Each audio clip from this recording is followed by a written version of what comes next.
O conteúdo a seguir foi gravado durante o AGTech Meeting de 2024, que em sua 10ª edição trouxe como tema central colaboração e reinvenção em tempos de complexidade. Este painel ocorreu no palco Colaboração no Parque Tecnológico.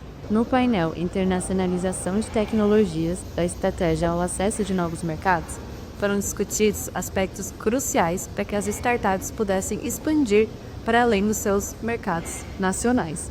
E, com isso, a gente contou com a participação de startups que passaram por essa internacionalização. Eu sou o Michel Franco, eu sou o coordenador da nossa comunidade de startups aqui no PwC AgTech Innovation. E hoje eu tenho o prazer de moderar esse painel, que a gente vai falar sobre internacionalização de tecnologia, que é um grande passo aí, um avanço, né, na expansão de mercado para as startups. E durante esse painel, a gente vai ouvir sobre as histórias de algumas startups que já passaram por essa jornada de internacionalização. E a gente convidou aqui startups brasileiras que foram para fora e também startups internacionais que vieram para o Brasil para discutir sobre as suas motivações em buscar os mercados externos, estratégias, alguns desafios que eles enfrentaram e, além disso, abordar algumas diferenças culturais e regulatórias que impactam na internacionalização. Então, sem mais delongas, fiquem à vontade para se apresentar. Eu queria começar com a Gabi. Prazer estar aqui, já queria começar agradecendo pelo AgTech Innovation. É muito legal estar aqui nesse palco com esse tema muito importante hoje em dia, né? E com essas presenças aqui, então realmente muito gostoso. Me apresentando rapidinho, eu sou a responsável pela parte comercial e de parcerias e desenvolvimento de mercado aqui da Stenon. Somos uma startup da Alemanha, que foi fundada lá em 2018, e a gente está chegando aqui no Brasil, é um mercado bem recente, que a gente está fazendo toda a expansão e consolidação.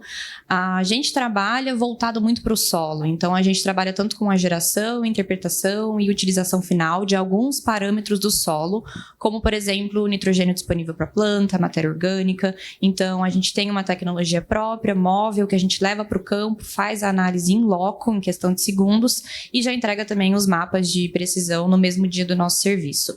E com tudo isso, a gente consegue trabalhar com os mais diferentes perfis de produtores e culturas, então a gente está sempre buscando trazer algo que realmente agregue para o campo, para o dia a dia do produtor, para ele conseguir tomar decisões melhores, utilizar os insumos de forma mais sustentável e ter uma maior produtividade também. Legal. Pedro? Bom, pessoal, prazer. Muito obrigado também à PwC aqui pela oportunidade. Eu sou Pedro, também sou agrônomo, e eu sou o gerente geral da Paterneg. Paterneg também é uma empresa americana que veio para o Brasil, nacionalizou em 2023. Né? Então, a gente está acabando aqui nosso segundo ano de safra. Né? É uma empresa de metagenômica do solo, então nós avaliamos lá toda a parte de biologia, né? Extraímos o DNA que tem da comunidade microbiológica do solo. A ideia é, com isso, a gente ter mais uma camada de informação para a gente montar um planejamento agronômico, posicionamento de produtos, tudo. E viemos, então, também começamos do zero, é praticamente uma startup nova no Brasil, né? Então, desde a abertura lá de uma entidade até chegar aos finalmente, né? Com uma equipe comercial, laboratório, tudo rodando localmente. Obrigado, Michel, pelo convite, toda a equipe PwC. Léo Carvalho, diretor de estratégias globais da Solintech. Solintech é uma empresa de tecnologia que foi criada em 2007, com o principal intuito de trazer informações em tempo real do campo, através de hardware e software. E a empresa já deixou de ser uma startup desde 2016, quando fez suas primeiras captações. Hoje é uma empresa com mais de 800 colaboradores, presente em mais de 12 países. Estamos finalizando a nossa 4ª rodada de captação. E ao decorrer dessa jornada, tivemos várias surpresas positivas, negativas, tivemos que nos adaptar desde tecnologia até momento econômico.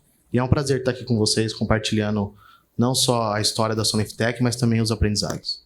Legal. E Paulo, para finalizar? Opa, valeu, Michel.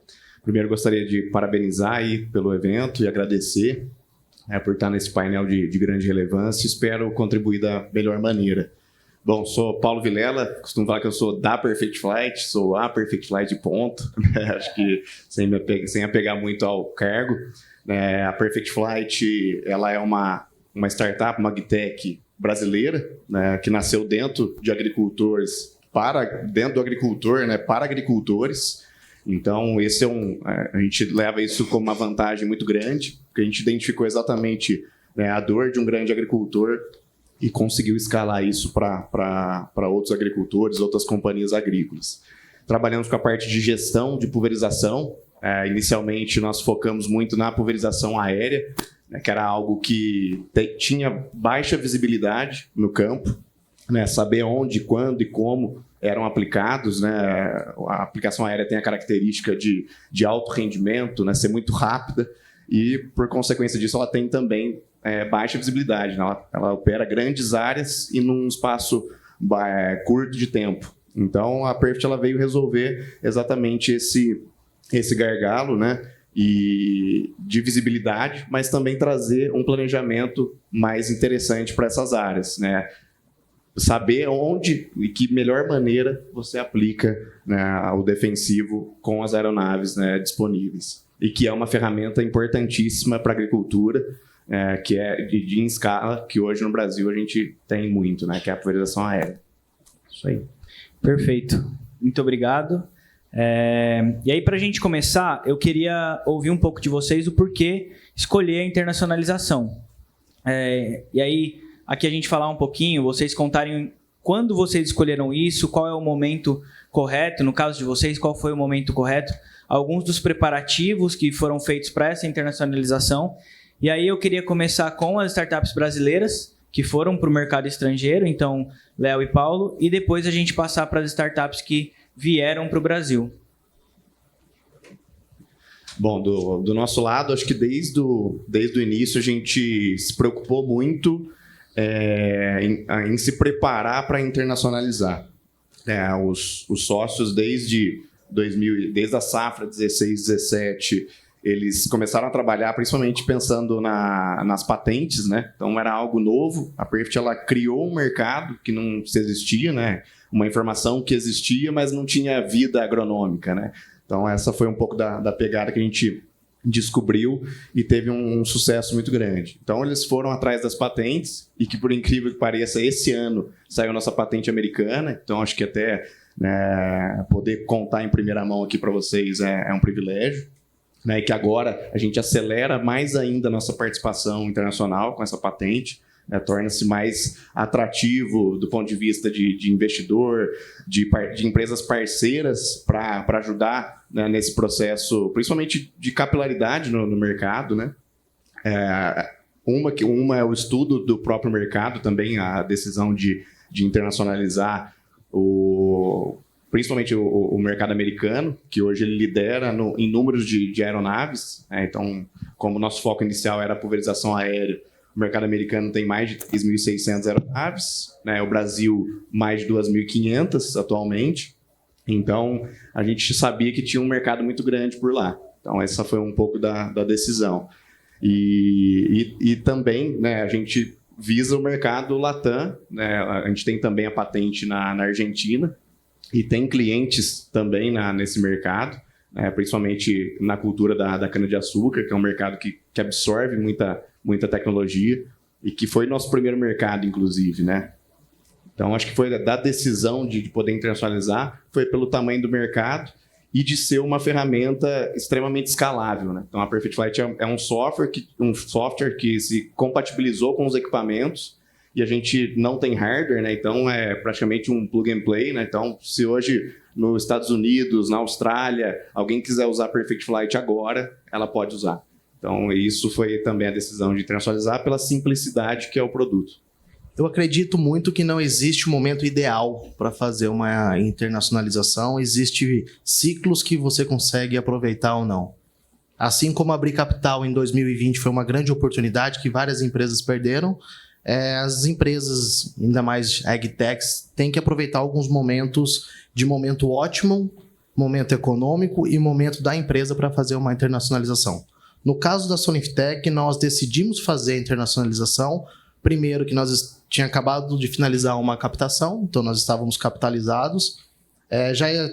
tínhamos atingido próximo de 60% do mercado sucroenergético, ou seja, o produto que era a nossa vaca leiteira estava muito bem consolidado no país, já tinha aberto outras verticais, grãos, perenes, ou seja, o que se propunha fazer dentro do país já tinha conseguido alcançar o suficiente para começar a pensar de uma forma externa. E claro que os primeiros movimentos foi muito mais pensando aonde as tecnologias existentes poderiam se adaptar de uma forma rápida. É claro que toda vez que você faz uma internacionalização, você pensa em crescer o seu valuation, ter uma receita em dólar especificamente, mas isso demanda também muito time técnico, demanda também muita mudança de cultura. Então nós começamos pela a Latam, começamos com Colômbia especificamente, que tem muita cana, que era o nosso maior mercado.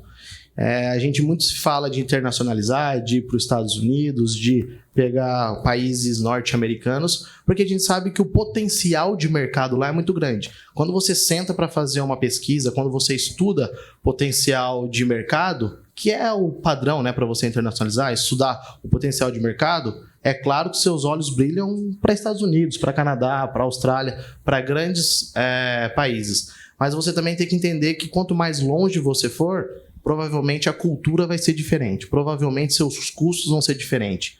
Então a gente entendeu que tinha uma oportunidade interessante, tendo em vista já o caminho que a Solintec tinha tomado. Nós gostaríamos de abrir vários países ao mesmo tempo, então não só Colômbia, mas também Estados Unidos, Canadá, e a gente também entendeu que não é necessário você mover uma grande estrutura quando você quer fazer esse processo, porque por mais que você estude o país, por mais que você estude as culturas, os produtores, é muito diferente quando você está convivendo com eles no dia a dia.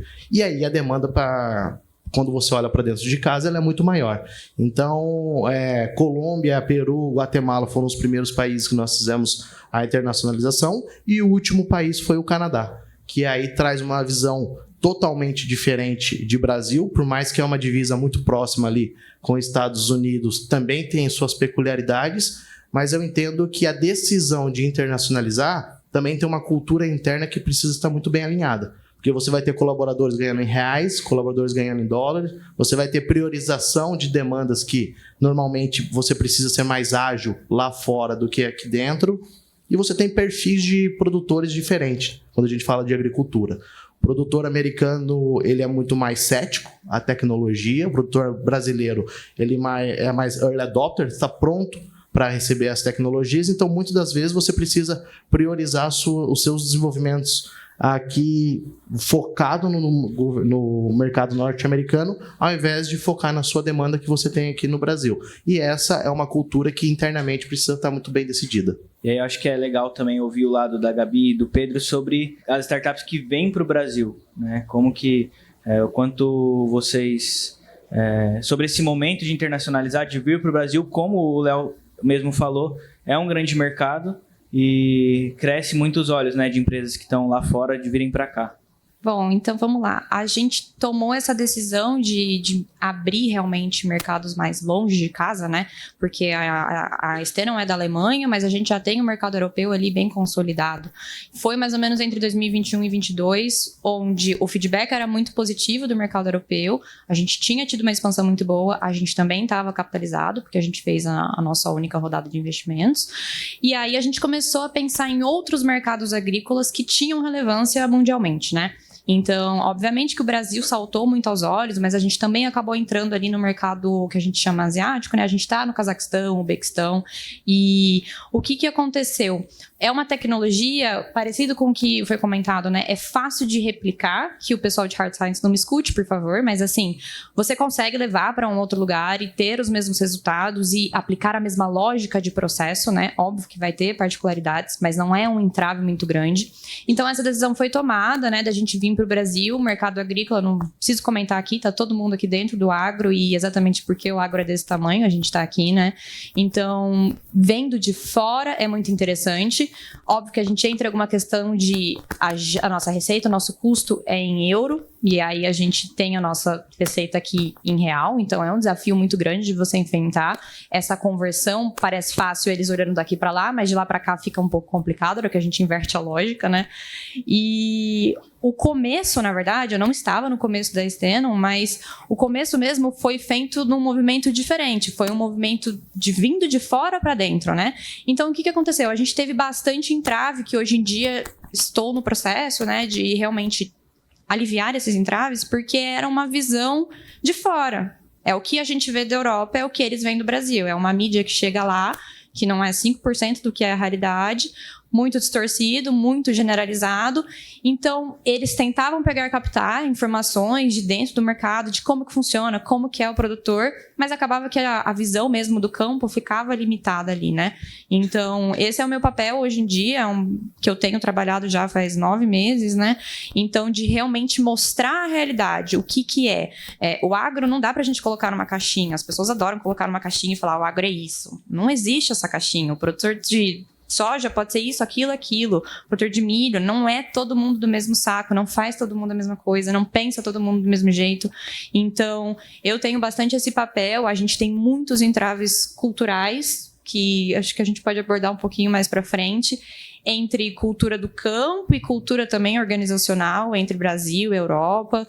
A gente também está constantemente em expansão, então a gente também está olhando para a Latam, a gente também está olhando para os Estados Unidos. São muitas coisas acontecendo há muito tempo, muitos processos para você ter que realmente priorizar, dar mais ênfase, dar mais cuidado, debruçar e realmente entender qual que é a logística, né?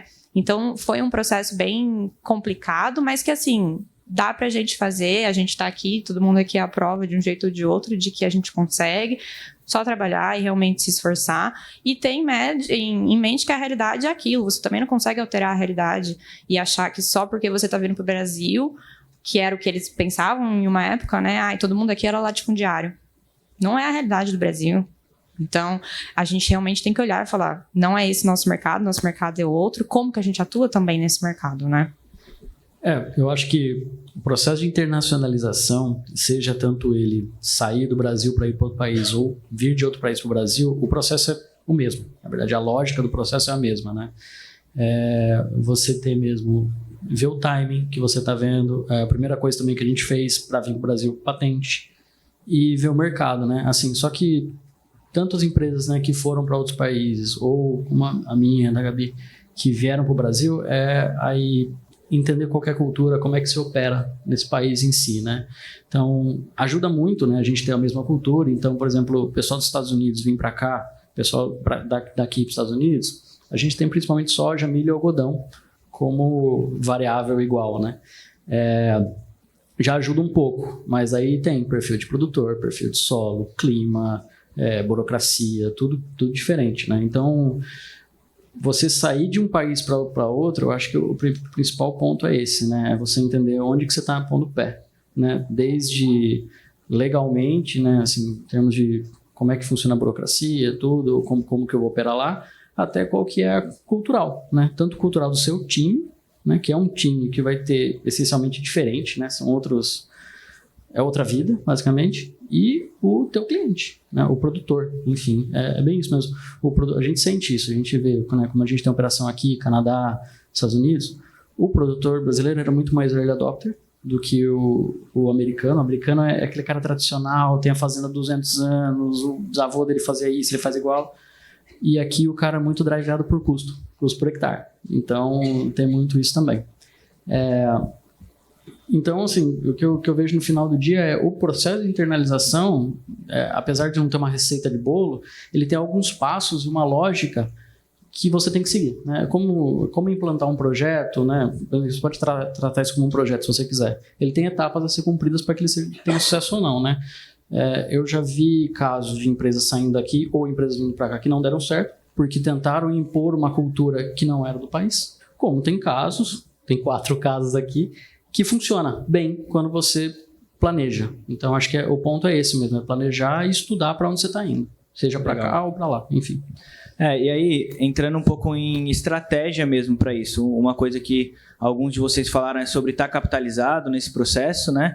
Mas algo que eu queria entender era sobre parceria, eu acho que a gente pode começar de novo pelo Paulo, mas pensando em estratégia para fora, como acessar esse novo mercado, faz sentido começar com parceria e também algumas surpresas, se vocês puderem compartilhar com a gente, algo que, como o Pedro falou, né, sobre fazer um planejamento, mas a gente nem sempre consegue abranger e muito provavelmente não vai conseguir abranger todas as questões do planejamento, vamos ter surpresas durante o processo e eu queria entender de vocês um pouco disso.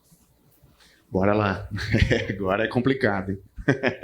Mas eu acho que de surpresas, né, começando nesse tópico, no início a gente superestimou o mercado, né, e a conta da agricultura, às vezes ela é ingrata, né, ela dá bi, tri, né, muito fácil de fazer conta.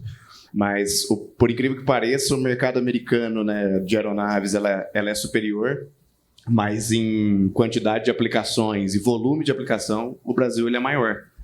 Hoje, no Brasil, de pulverização só com aeronaves, é um pouco mais de 120 milhões de hectares. E nos Estados Unidos, com 1.200 aeronaves a mais, praticamente, você tem praticamente a metade disso, 100, 110 milhões de acres. Então, lá eles têm uma maior quantidade de aeronaves, porém são mais subutilizadas.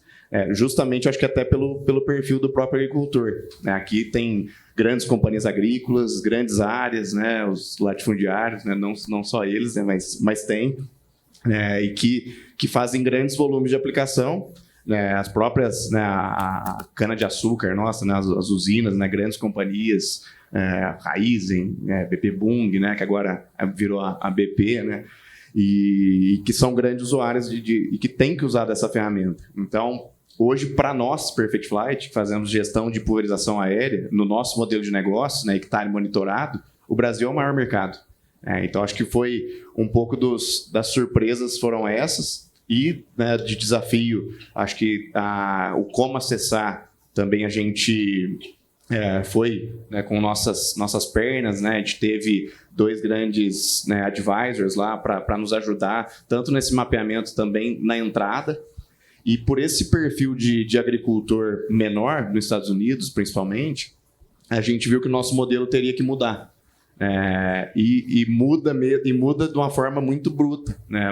Porque aqui no Brasil o nosso retorno de investimento é sobre produto, a economia para o agricultor. Hoje a gente atende 100% dos nossos clientes aqui no Brasil são agricultores, companhias agrícolas, usinas. E lá nos Estados Unidos foi diferente. O agricultor ele não quer se envolver com o defensivo agrícola.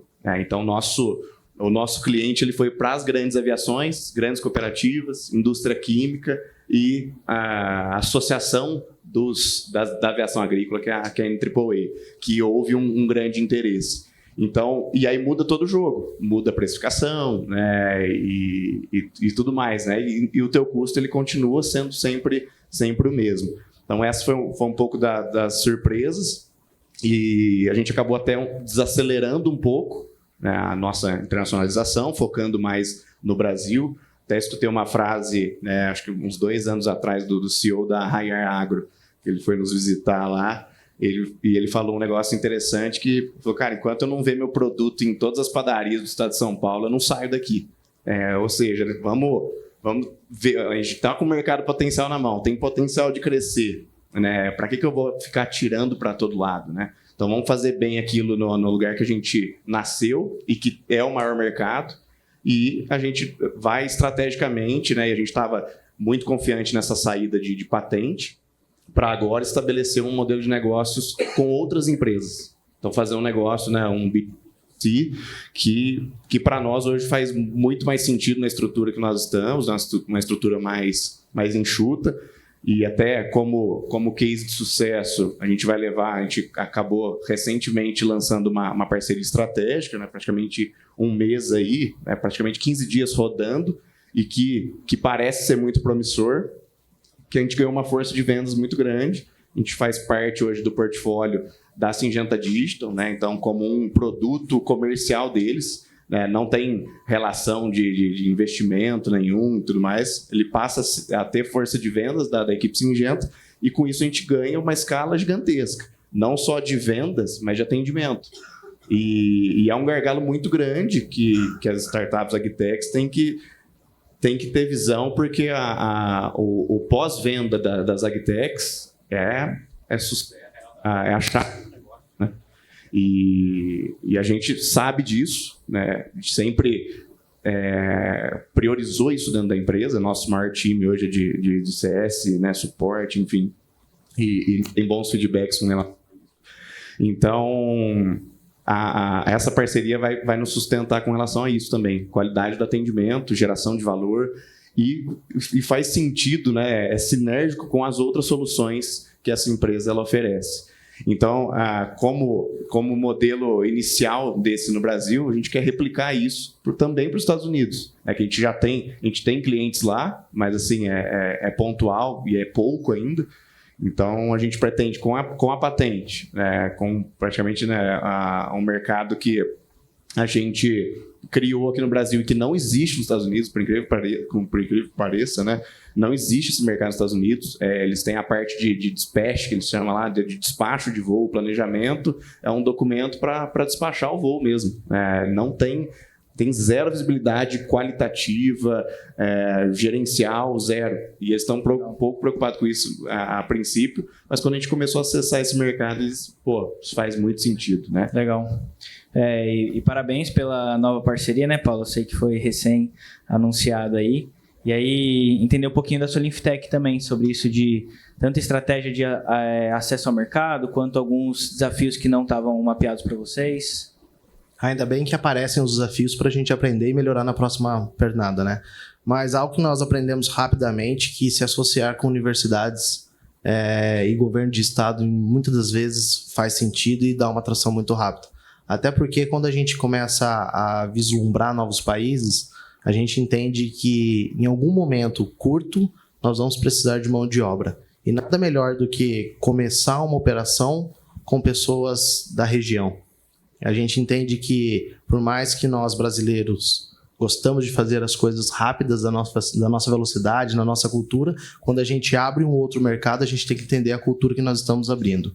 Então, esse exemplo que nós aprendemos aqui na universidade aqui no Brasil, com várias universidades, em Cali, na Colômbia, em Purdue, em Indiana, Estados Unidos, em Saskatchewan, Canadá, Beijing, China, nós entendemos que esse é um caminho saudável, que você traz a universidade próximo de você para que ela também possa abrir novos mercados, abrir novas visões de oportunidades, te colocar em contato com o produtor. E, claro, sempre buscando referências. Nós fizemos vários testes junto com produtores referências. Isso faz com que você também desmistifique um pouco da sua visão quando você entra com um produto no país. Você está indo com um produto, mas você sabe que aquilo vai passar de uma certa forma por customizações, atualizações. Então, você ter um produtor para te dar esse insight é muito rápido.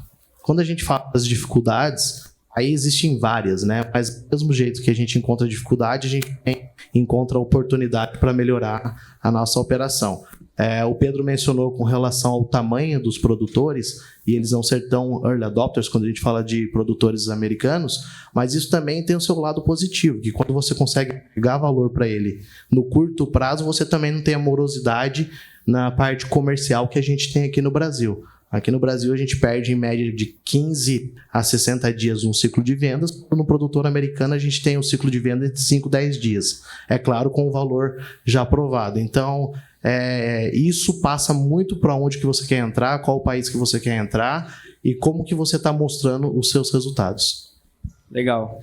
E aí, também passando essa pergunta para a Gabi e para o Pedro, mas vocês dois, como Stenon e Pattern, escolheram também o Hub, por exemplo, como uma das parcerias para acessar o mercado brasileiro, uma das estratégias, o PwC AgTech Innovation, mas eu sei que não só isso, existem outras parcerias e eu queria ouvir de vocês sobre isso, essa estratégia de acesso ao mercado, como mercados tão diferentes e também alguns desafios, algumas coisas que não estavam mapeadas aí, surpresas. Vou de novo, então. Bom, então vamos lá. A gente começou, né? A escolha do Hub foi muito direta e reta pra gente, começando com pilares básicos, né? A gente precisava de um lugar físico, um escritório, falar que tem endereço, falar que existe. Isso 70% das nossas leads perguntam: onde vocês estão? Pronto, precisa ter um lugar, a gente precisava estar em algum lugar. A gente precisava estar em um lugar que fazia sentido. Então, a gente não podia falar, a gente está numa sala X num prédio Y. Não significa nada para a cultura, né? Para o agro, para o mercado. Então, isso foi um outro polo, né? E aí, o último polo é o polo exatamente de onde a gente está aqui agora, que é a conexão, é essa exposição, é essa troca, é esse contato, né? Então, tudo isso somou e foi uma escolha muito fácil e muito boa para a gente, porque a gente entendeu desde o começo, como a gente já tem mais de 20 mercados em aberto, a gente pegou um pouquinho de manha já, né? Então, a gente já entendeu que não dá para você entrar sozinho, não dá para você bater de porta em porta, é impossível. Então, realmente, façam parcerias, se alinhem a mercados, a pessoas que tenham relevância, que tenham uma moral construída e ande o caminho junto com ela, né? Agregue. A gente tem muita dificuldade também, claro, assim, eu acho que uma questão muito básica é cultural. Não sei quantos já tiveram aqui, a minha equipe inteira é basicamente da Alemanha, por ser a sede da empresa, então não sei quantos vocês já tiveram contatos com alemães, mas assim, eles são muito direto e reto. Eles são. Então, isso no nível organizacional de cultura é um choque. O feedback é um feedback. É assim, gostei, mas achei que ia fazer mais. Não dá a volta, não fica tentando te agradar, não. Lide com isso. E do parte do campo, o feedback é do mesmo jeito. Então, o produtor que fala, eu gostei, quero, ele realmente quer, ele realmente vai atrás, ele realmente faz o negócio. E o produtor que não está interessado, ele fala na lata também, ele não tem problema. Ele fala, não me interessa agora, não tô afim. Tranquilo. Aqui no Brasil, a gente tem muito isso de, nossa, gostei, muito interessante, entre em contato. Morre. Você pode estar no funerário, não vai aparecer. A gente brasileiro já sabe, a gente entende, é o nosso jeito de lidar. Eu faço isso com pessoas. Não estou julgando, mas para eles lidarem com isso foi muito difícil. Como que você atua num mercado onde ele te pede espaço, o seu cliente pede, eu preciso de um tempo, eu vou entrar em contato. Na cabeça deles você dá o tempo, então, né? Só que o cliente não volta. Então aí você vai atrás, você pressiona. Se você pressiona, muitos ficam irritados, já não querem, bloqueia, ignora. Então, essa questão cultural em termos de dentro da empresa e fora da empresa é um pouquinho bagunçada, é um pouquinho de choque, de você realmente ter que ir ali amaciando, né? E a gente tem outras questões que são dificuldades em termos de realidade de campo, né? Pensando na Alemanha, principalmente, que é onde está localizado e a equipe inteira eles fazem um ciclo por ano. Então, aqui você chegar e fazer 2, 3, 4 é absurdo. Você ter essa rotatividade, essa imensidão de culturas, de possibilidades. Esses dias, um choque que aconteceu, que até eu fiquei meio assim, foi pivô irrigado. Não é frequente lá, gente, na Alemanha. Não existe campo redondo. Lá é tudo plano e reto e retângulo. Então, foi uma coisa que eles olharam e falaram, nossa, como que faz a operação mecanizada nisso? E eu falei, gente, mas achei que era básico, não era básico. Então, assim, você tem esses embates. Quer ver meu head maluco, é levar ele para um campo, não precisa ser montanhoso, declividade ali de 5% a 8%, e ver que a linha de manejo acompanha a curva de nível. Não corta o terreno, porque não faz o menor sentido cortar. É ver ele maluco. Porque não faz sentido na cabeça. Então, a gente tem a cultura da pessoa, a cultura da empresa e a cultura do agro, né? São muitos desafios que não estavam esperados e que acontecem e que a gente tem que ir ali processando, assimilando e ter esse jogo de cintura de realmente sair dessas bimbocas, né? Você olhar e falar, não, vamos pro outro lado. Não, aqui a gente consegue fazer isso. Se você for com uma cabeça muito fechada de tem que ser isso ou aquilo, nem vai, porque não vai ser isso. Eu acho que do nosso lado também, assim, quando a gente veio para o Brasil, a gente já veio com uma parceria, eu acho que ela é muito estratégica, né, essa parceria, porque já põe você em movimento, né, então te ganha um tempo ali, porque você tem um monte de coisa para se estabelecer, montar equipe, montar processo. Os hubs, né, o PwC é muito importante, principalmente no ponto, você ter uma base, um ponto de apoio e networking, né, porque é uma empresa nova, você é mais um na fila ali, você chegou agora, o mercado já está rodando, ninguém te conhece, então vai um tempo até você se estabelecer. E a agricultura no Brasil ela é meio bairrista, né? Então o cara, ele é tecnológico, ele conhece bem, ele quer entender. Quando você chega com um negócio novo, ele vai querer entender, ele não vai pegar e falar, vamos fazer tudo. E é o que a gente sempre passa, né? Por exemplo, assim, tá calibrado para o Brasil? Porque, sou uma empresa americana, veio para o Brasil, tudo bem. Está calibrado? Porque não é a mesma coisa. Se trazer uma tecnologia americana aqui, não vai funcionar. Esse é o papo. Então, você tem que ter aí instituições, universidades pesam muito, né? Para a gente ter essa validação técnica da academia é super importante. Um parceiro comercial que já faça uma POC, já faça um trabalho e você mostra resultado local, não adianta mostrar lá de fora, também ajuda nessa credibilidade e tudo isso ajuda você a consolidar e criar um mercado, né? Então, essas parcerias são vitais mesmo para você começar um trabalho, né? Porque no momento que você chega, você não é ninguém, você é um cara com um negócio debaixo do braço lá, uma ideia, e a gente não sabe se a sua ideia funciona. Ah, mas lá no outro continente funcionou. Pô, mas estamos falando de América do Norte, é outro clima, é outro solo. E aí não adianta, entendeu? Então, eu acho que a gente precisa criar essa base tecnológica e cultural no lugar que a gente está tratando, né? E mostrar que a gente dá resultado. No final do dia, o produtor quer isso. Fala, cara, eu vou te dar R$1, mas eu tenho que ganhar alguma coisa em cima, R$1 e pouco. Mas senão não faz sentido fazer. Então, tem toda essa estabilização. E aí, de falar de desafios em traves aqui, acho que a gente pode passar o dia Pedro, inteiro. deixa eu só te interromper rapidinho. Pessoal, quem quiser fazer pergunta, ou já pode ir pensando em pergunta, já pode sinalizando que o nosso staff vai levar o microfone até vocês. Então, o Pedro finalizar aqui a fala dele, mas a gente já começar a abrir para as perguntas de vocês. Desafio a gente tem um monte, né?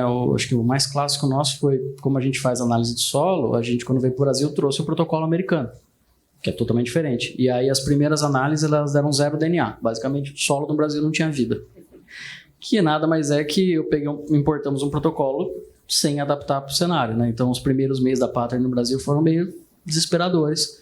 Hoje em dia, a gente tem um protocolo que funciona, mas passou por essa validação cultural, técnica, edafoclimática toda, que é necessário, não tem jeito. Legal. E eu faço muito um link de tudo isso que vocês falaram com startups que querem entrar no agro, inclusive, né? Porque é como se fosse outro país, uma startup que não é do agro. O público é totalmente diferente, é uma cultura diferente, é muito diferente, então precisa de muita estratégia mesmo para entrar, estudo. E aí eu queria abrir para as perguntas do público. Alguém tem alguma pergunta? Gostaria de sinalizar?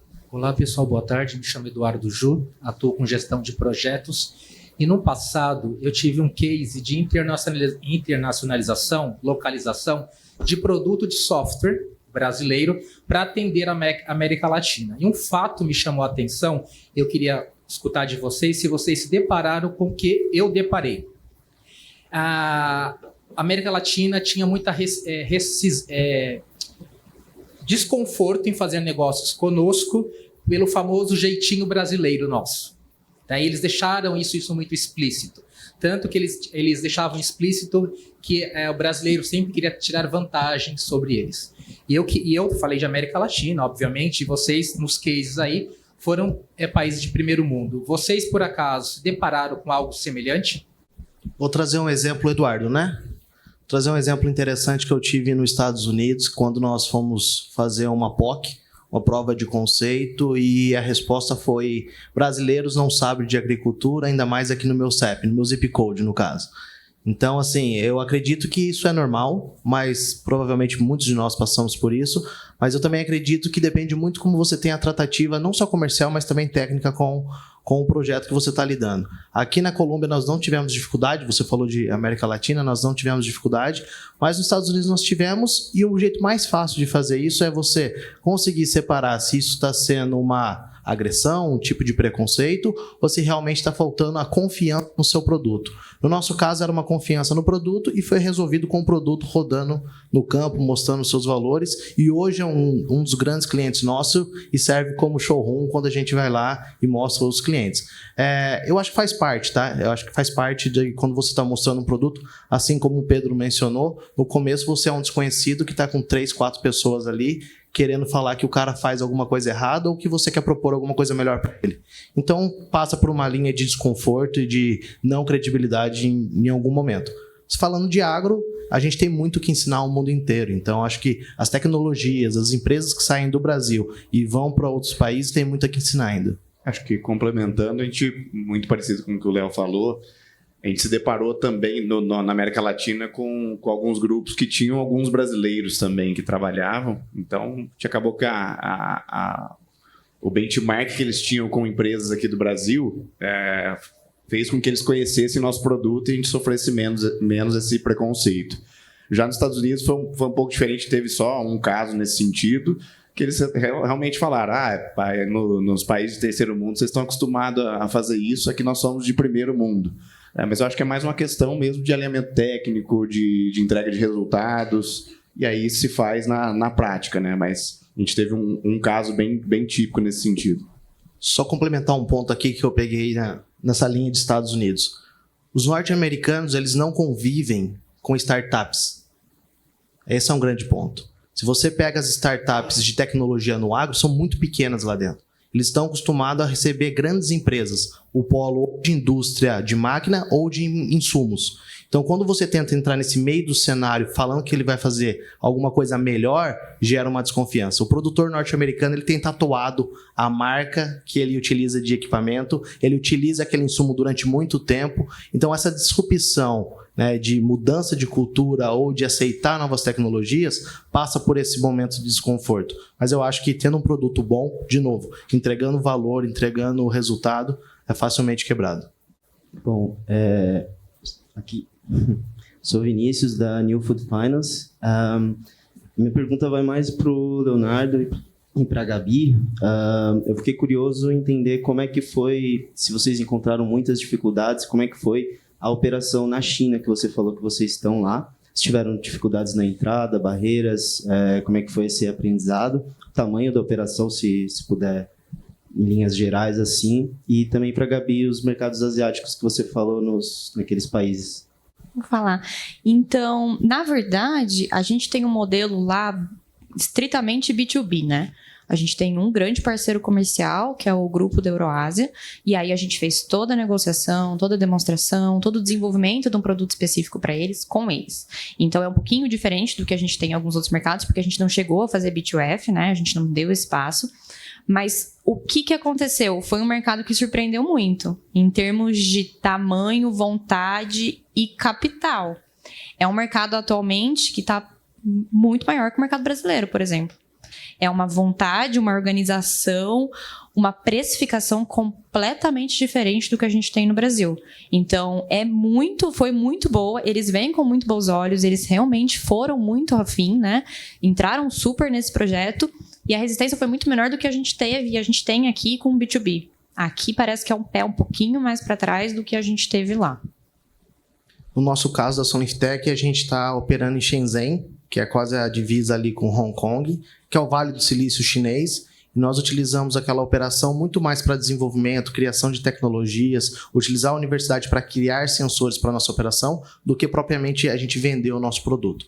Mas eu estive com o pessoal da Syngenta na Suíça, até para propor um certo negócio para a gente fazer lá na China. E o que nos impacta nesse primeiro momento são as restrições do país.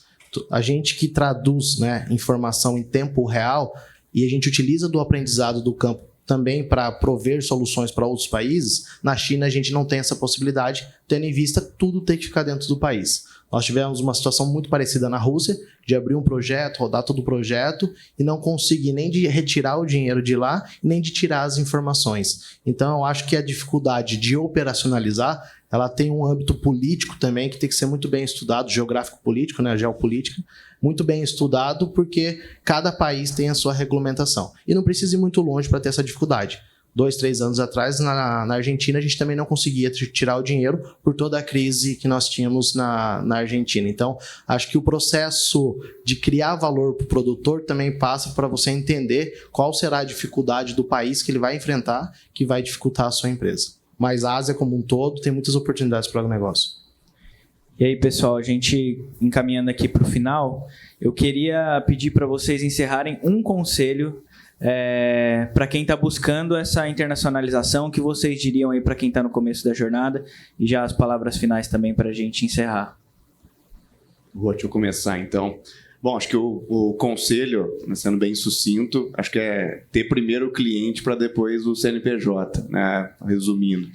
E, bom, acho que sendo bem sucinto mesmo, agradeço a participação, fico à disposição, nós estamos sempre por aqui, né? Somos membership aqui no Garage, né? no AgTech Innovation. Então, se vocês precisarem, nós somos fáceis de acessar. Muito obrigado. Não, então eu vou dar um conselho bem de cunho pessoal aqui, né? Eu acho que o principal ponto é que você tem que estar aberto, você tem que estar disposto.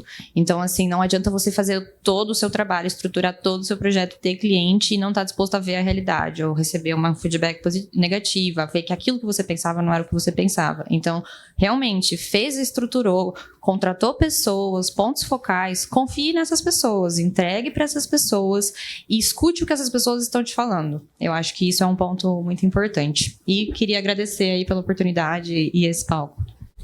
Da minha parte, fica uma internacionalização simples.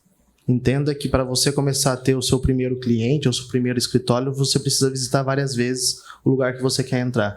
E saiba que isso vai demandar muito capital e precisa de uma estrutura financeira por trás que suporte toda essa operação e esse desejo. Eu perdi meu conselho, né? Porque foi falado aqui. Mas eu acho que só para complementar isso tudo, né? Seguindo a linha aqui, é isso e a localização. Não adianta fazer tudo daqui ou de lá. Você tem que se preparar, monta um projeto e se prepara para ter a operação lá. Então, você tem que ter gente de lá, tem que ter especialista de lá, tem que pessoas que conhecem o local específico. Se tentar transferir o modelo as-is, né, travado, engessado, como a gente opera aqui, ele vai dar muita entrave lá fora. Perfeito. Pessoal, muito obrigado pela participação de vocês em nome do PwC Tech Innovation e eu agradeço também a presença de todos aqui. Espero que esse conteúdo tenha sido útil para você. E se você quiser acompanhar as novidades e tendências que estão ocorrendo no ecossistema de inovação do agro, nos siga nas nossas redes sociais, @PwC Tech Innovation. E também acompanhe as nossas publicações para não perder a oportunidade de participar do próximo AGTech Meet.